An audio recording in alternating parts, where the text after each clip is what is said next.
I've heard testimonies of people who, let's say they got married and neither of them were believers. And then let's say the wife became a believer, but now she's praying for her spouse to become a believer in, 10 years, 20 years, 30 years, nothing.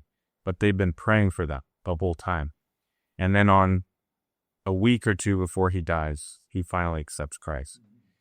And this is an example of persistence of prayer, right? So I would say this is something I definitely want to learn, but I think I have a hard time. I probably just forget of there were people I was very determined to pray for, and then something happened in my life and I somehow forgot to keep praying for them. And then I remember a month later, oh yeah, I was praying for this. I need to keep praying for them.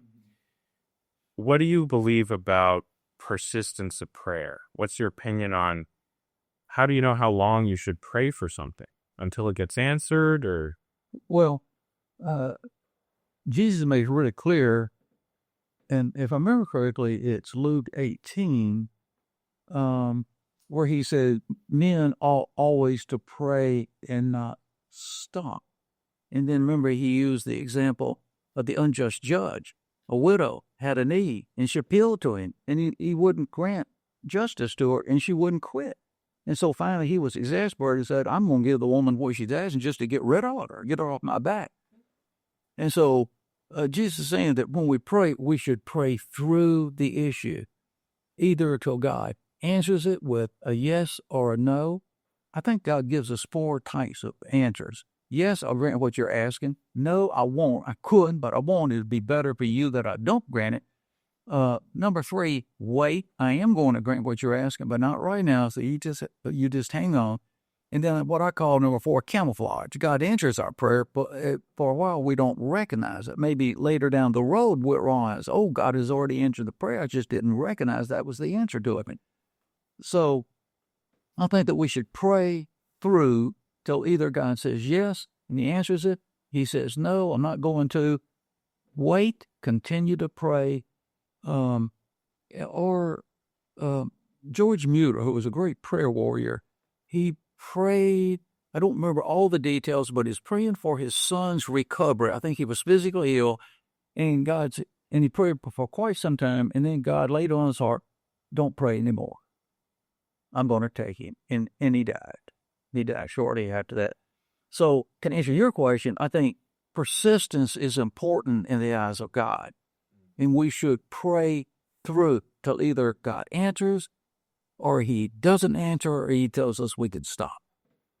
I've heard that before, too, of people who have understood before somebody is failing with an illness or something else of no, it's going to be taken care of in a different way. I used to answer, we had a difficult daughter, and I used to ask my students to pray for her. And one day I was giving her a devotion in class about Abraham interceding for Sauer, the righteous. And I was on the verge of asking that class to pray for my daughter like I'd asked so many other classes before. And God just put it in my heart, do not ask. And about a week or 2 later, our daughter was dead. Tragically, unexpectedly, she died. And I just felt like that restraint that on that occasion, I always ask students without hesitating to pray for our daughter. But I just sensed that restraint was from the hand of God. Don't.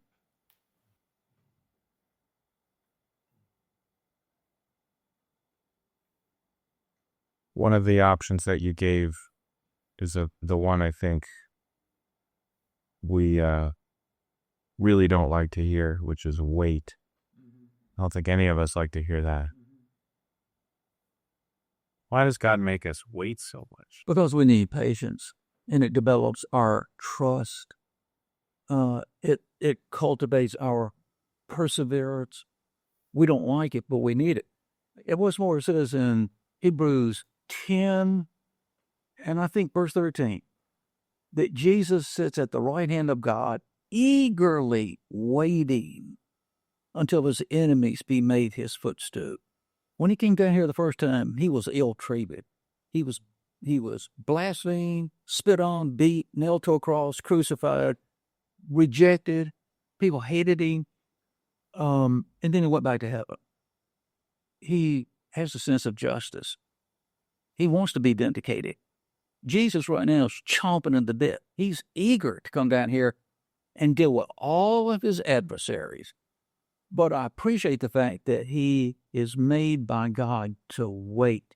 There's somebody up there who understands what it's like to wait. He can sympathize with us. We find it hard when there's a pressing need, when we've been violated, abused in some way. Somebody stabbed us in the back, so to speak, and we want to be vindicated. We want God's help. We want it 30 minutes ago. No, we want it last month. We don't like to wait. To us, it needs to happen now. But God is never premature. He's never tardy. He's very punctual. He's omniscient. He knows the best time to answer our prayers. But the waiting while it's hard, it's good. We need that. It cultivates in us the spirit of perseverance. And I've heard so many testimonies of people who, and George Mueller is one of them, who up until the very last minute, the need, very real physical need of feeding the orphans isn't answered until the morning up. Yeah. Not the night before. Yeah. Not the day before, not the week before, the morning up. So many times. And it's so interesting, but I really do think that is how God answers so many prayers in the last minute, to increase our faith and to test our faith. But I think, in a sense, it doesn't seem like that ever gets easier to wait, you know? No, I think it's always a challenge to do so. Our son Jeff is 42 years old. He was engaged on one occasion, and they were about 3 weeks before the wedding. And God intervened and loosened her tongue, and she began to say things that our son was shocked at. And he said, "We need counseling." And her attitude was, "You need counseling, I don't. Go hit it if you want it. But I'm not going to counseling." And I just saw Jeff for some months pray with tears, wanting that relationship to work. And he finally had to end it and saying, "Dad, I wanted to marry her, but I could not because of certain things." And she wouldn't get help. She wouldn't go with me to get help. So we have been praying, I suspect for 15 years for a wife for our son. And she hasn't shown up yet. But we're not going to quit. We've heard what Jesus said, men ought always to pray and not quit. And so we're going to pray through this till either God brings that woman into his life, or he tells us, "You can stop." No. And so far we haven't heard the no. So I have, I don't know if I've mentioned this to you, but I studied the book of Ruth. I studied the book of Esther. I was very impressed with both those women. So I started asking God, would you give Jeffrey a wife that combines the virtues of Esther and Ruth? Give Jeffrey, this is what I'm praying for, give Jeffrey an Esther Ruth. And I started doing that on a Sunday night. The next day at Moody, I walked into a classroom early to get my all my material ready to go for the class. My class began at 9. I went at 7. It took an hour to get all my materials and the equipment ready. And I knew an 8 o'clock class was going to take place. So I had to hurry and get finished before the 8 o'clock class. Near 8 o'clock, a girl walks in, and I knew she was in the 8 o'clock class taught by another professor. And she walked past me, saw my father, and said, "Oh, are you Dr. Sauer?" And I said, "Yes." And she said, "You know my sister, don't you?" I said, "Well, who is your sister?" And she told me, and I said, "Oh, yes, I know Hannah." And I heard that Hannah had a younger sister here. "Would that be you?" She said, "That's me." I said, "I was told your name is Esther. Is that correct?" She said, "Yes." "What's your middle name?" And she said, "Ruth." Esther Ruth. Now, it was like God was saying to me, last night I heard you ask me to get your son a wife, an Esther Root. Not necessarily, I didn't mean necessarily that her name would be Esther Root, but combine the virtues of Esther and Ruth. It was like God was saying, I just want you to know, I've actually got women walking around on earth named Esther Root and have virtues of Esther Root. And so I'm considering your prayer about giving your son an Esther Root. So I believe that's going to happen.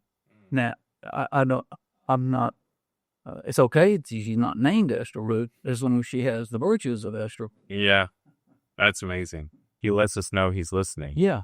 Yeah. Yeah. So, man, I'm eager for the answer. I'm waiting on that. Yeah.